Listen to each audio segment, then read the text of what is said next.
bahwasanya para ulama katakan usul ma'asi thalathatun. Harus kita pahami bahwasanya pokok di dalam perbuatan maksiat yang ada di alam semesta ini thalathatun, ada 3. Kadang-kadang kita tidak menyadarinya. Kita tahu ada penyakit sombong, kita tahu ada penyakit benci, kita tahu ada penyakit-penyakit hati yang lainnya, akan tetapi kita tidak tahu akar, pokok, asal muasal penyakit atau dosa yang dilakukan oleh manusia. Para ulama katakan di thalathati asya'a, di dalam 3 perkara. Mau apa itu? Yang pertama yaitu al-kibru, sombong. Para ulama katakan, kenapa asul maksiat sombong? Apakah kita tidak mendengar apa yang difirmankan oleh Allah Subhanahu wa taala di dalam Al-Qur'an? Wa qala rabbuka lil malaikati isjudu li adama fasajadu illa iblis aba wastakbar. Tatkala Allah Subhanahu wa taala memerintahkan kepada malaikat untuk bersujud kepada Nabi Allah Adam, fasajadul malaikatu, maka malaikat seluruhnya melakukan perintah yang telah diperintahkan oleh Allah adalah bersujud kepada Nabi Allah Adam alaihissalam. Lalu illa iblis, kecuali iblis, aba wastakbar, dia menolak perintah yang telah diperintahkan oleh Allah, wastakbar, lalu dia menyombongkan dirinya. Saya mengatakan, ana khairu minhu, aku ini lebih baik daripadanya ya Allah.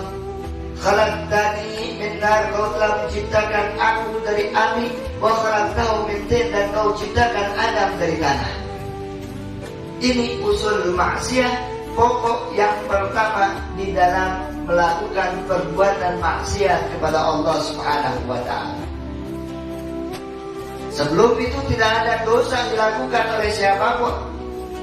Akan tapi dosa yang pertama dilakukan di alam semesta ini kepada Allah adalah dosa sombongnya sombongnya iblis tatkala dia menolak untuk bersujud atas perintah yang telah diperintahkan oleh Allah Subhanahu wa taala. Maka wa iyadzubillah, kalau kita tahu bahwa ini usulul maksiat, maka yatafarraq, akan bercabang di dalam perbuatan dosa tersebut, yaitu dosa-dosa yang lain. Dan Nabi SAW katakan, la yadkhulul jannah man kana bi qalbihi mithqala dzarratin minal kibr. Tidak akan pernah masuk surga bagi orang yang ada di dalam hatinya setitik kecil daripada kesombongan. Bahkan Allah Subhanahu wa taala katakan di dalam hadisnya, al-'azamah ridai wal kibriya'u izari wa man naza'ahuma adkhaltu naran farabal. Beliau mengatakan, Allah katakan di dalam hadis qudsi, keagungan adalah ridaku, kesombongan adalah sarungku. Barang siapa yang mencopotnya dariku, maka aku akan masukkan dia ke dalam api neraka fala ubadi, lalu aku tidak akan pernah memperdulikan.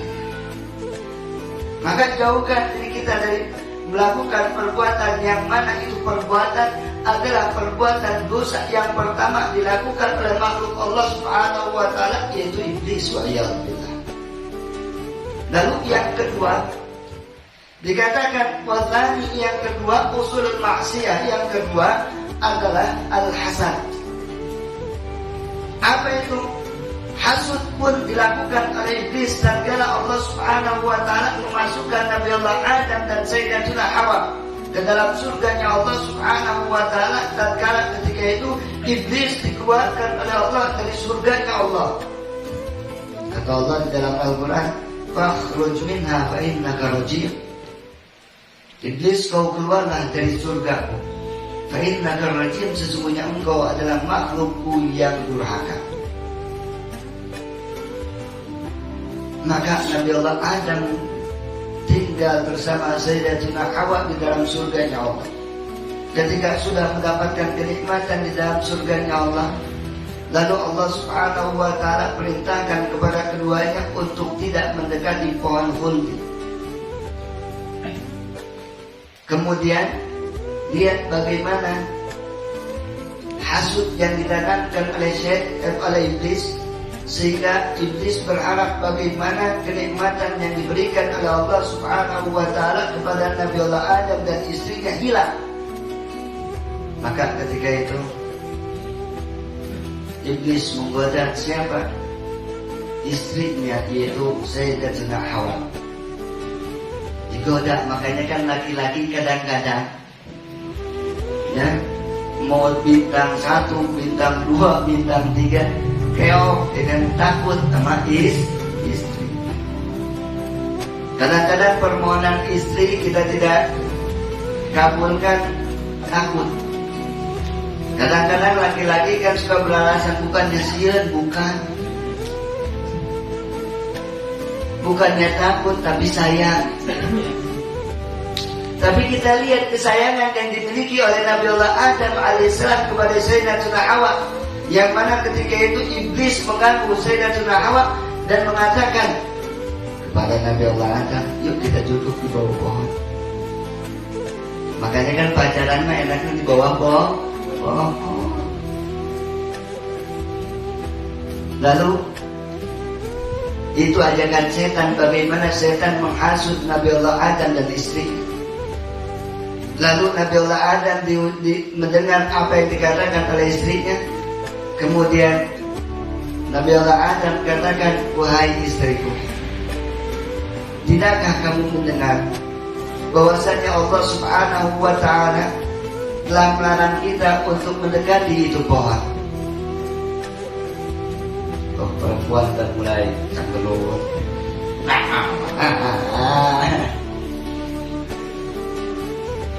Makanya kan laki-laki keok, kan? Subhanallah, bukannya takut, bukan sayang, ya kan? Bukan takut, nyaah, ya kan? Alasannya nyaah. Subhanallah, digoda lah.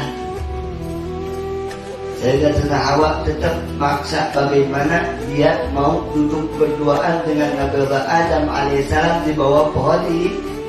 Komo ya, rindang pohonnya, ayo buahan ya.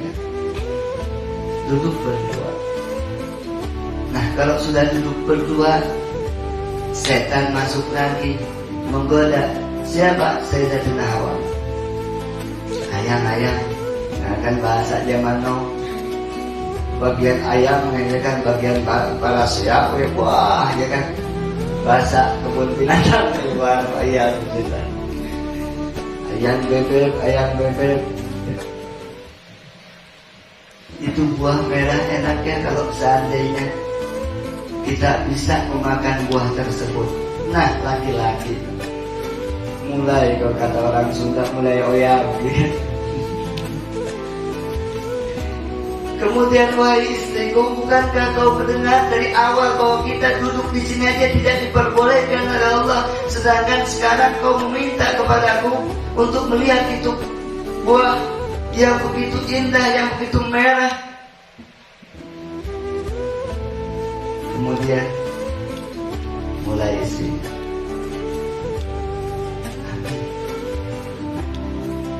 buah merah itu kayaknya enak kalau kita makan.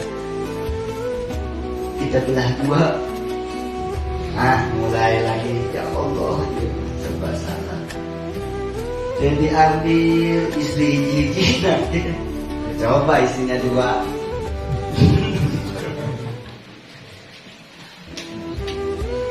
Akhirnya apa? Subhanallah, karena rasa cintanya dia kepada Sayyidatuna Hawa, akhirnya dia melakukan apa yang telah dilarang oleh Allah Subhanahu wa ta'ala, diambil itu buah kurma.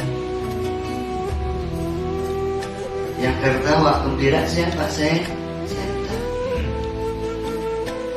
Setan mengatakan, yes, kita sudah berhasil bagaimana menghilangkan kenikmatan yang Allah Subhanahu wa ta'ala berikan kepada Nabi Allah Adam dan Sayyidatuna Hawa.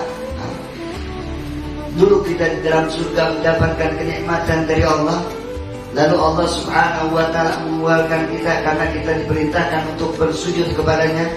Sekarang alhamdulillah, kata dia, kata setan, Ya, kita mampu untuk mengeluarkan Nabi Allah Adam dan istrinya daripada surganya Allah berkat kerja keras kita. Yes. Dari sini kita ambil pelajaran. Usul maksiat, pokok di dalam melakukan perbuatan maksiat asalnya yang pertama sombong, yang kedua hasud, yang ketiga yaitu al-hirsu ala dunya, cinta kepada dunia. Maka kita tahu tadi masalah hasud. Jangan kita kaget, kenapa? Karena sudah dikatakan oleh Rasul Sallallahu Alaihi Wasallam, "Likulli ni'matin mahsud." Setiap nikmat yang Allah Subhanahu Wa Taala berikan kepada kalian mahsud, pasti ada saja orang-orang yang menghasut. Makanya kan kata orang Sunda, al-hasud dan yasudu usud. Ya, orang ya al-hasud, orang yang tukang hasud, kalau dia tidak menghasut bukannya karena sudah terbiasa. Tapi itu jangan kita jadikan pikiran, jangan kita jadikan beban. Karena apa? Karena hasud yang mereka lakukan adalah perkara yang dimurkai oleh Allah Subhanahu Wa Taala, dan dengan itu dia akan mendapatkan siksaan dari Allah. Oleh karenanya, setelah kita tahu apa satu hadis Rasul Sallallahu Alaihi Wasallam, "Laisa minni", bukan dari golonganku dua hasan, bukan dari kelompokku orang-orang yang suka hasud. Kelak yaumul qiyamah jangan harap bahwa dia akan bisa berkumpul dengan Rasul Sallallahu Alaihi Wasallam. Jangan harap Rasul Sallallahu Alaihi Wasallam mau tersenyum melihat mukanya. Jangan berharap bahwa dia akan mendapatkan subyah minuman dari tangannya Rasul Sallallahu Alaihi Wasallam di dalam haud Nabi. Jangan pernah dia berharap untuk bisa berkumpul kelak yaumul qiyamah bersama Rasulullah Sallallahu Alaihi Wasallam.